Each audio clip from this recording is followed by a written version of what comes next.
আপনাকে কি করে ভালো না বাসি ইয়া রাসূলুল্লাহ। যখন আপনি আমাকে ভালোবেসেছেন সেই 1400 বছর আগে, যখন আপনি আমাকে মিস করতেন, আশা করতেন যেন আমার সাথে দেখা করতে পারেন, অথচ তখনও আমি জন্মই হইনি।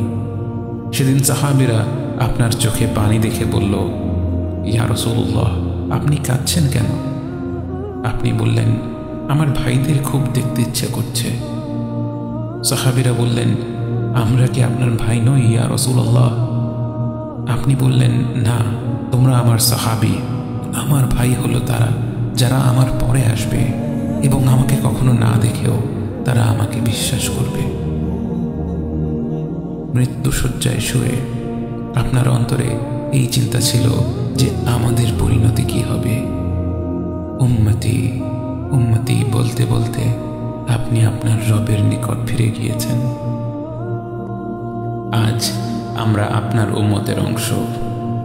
বিশ্বজুড়ে আপাত দৃষ্টিতে আমরা হচ্ছি সবচেয়ে অপদস্থ, নিরুপায়, পরাজিত, লাঞ্ছিত, অথচ বাস্তবে আপনার উম্মতের অংশ হওয়া যে গোটা বিশ্বের সব সম্পদ পাওয়ার চেয়েও মূল্যবান ব্যাপার। আজ আমার মনে যত আশা, যত আকাঙ্ক্ষা, যত স্বপ্ন, যত চাহিদা, সব কিছু পেয়ে গেলেও নিজেকে এতটা সৌভাগ্যবান মনে করতাম না যতটা মনে হয় আজ আপনার উম্মতের একজন হতে পেরে। কাল হাসরের ময়দানে যখন গোটা মানব জাতি এক নবী থেকে আর এক নবীর কাছে ছুটে যাবে, আল্লাহ যেন বিচার প্রক্রিয়া শুরু করেন এবং প্রতিটি নবী নফসি নফসি বলে মানুষকে ফিরিয়ে দিবে। অবশেষে যখন সবাই আপনার সামনে হাজির হবে এবং আপনি গোটা মানব জাতির প্রতিনিধি হয়ে আল্লাহর সামনে সিজদা করবেন, সেদিন আপনার উম্মতের সদস্য হওয়ার পূর্ণাঙ্গ মর্যাদা প্রকাশ পাবে। ইয়া রাসূলুল্লাহ, আপনাকে কেন এত ভালোবাসি তা তো ভাষায় প্রকাশ করা যাবে না। তবে যতটুকু ভালোবাসা আপনার প্রাপ্য ততটুকু তো আপনাকে ভালোবাসতে পারি না।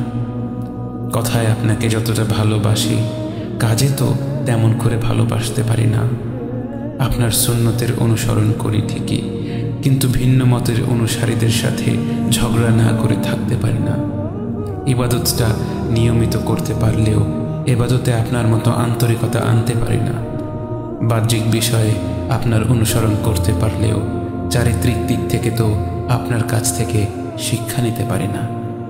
মুখে আপনার প্রতি সালাওয়াত পেশ করলেও কাজে কর্মে উম্মতে মুহাম্মদ হিসেবে আপনার সম্মানটা রক্ষা করতে পারি না।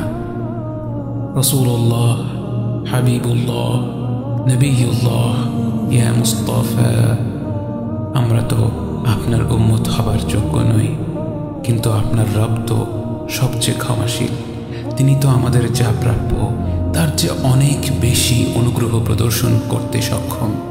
আপনি আমাদের যতটুকু ভালোবেসেছেন তিনি তো আমাদের এর চাইতেও বেশি ভালোবাসেন। আমরা আমাদের ভুল ত্রুটি সম্পর্কে যতটুকু অবগত তিনি তো তার চাইতেও বেশি অবগত।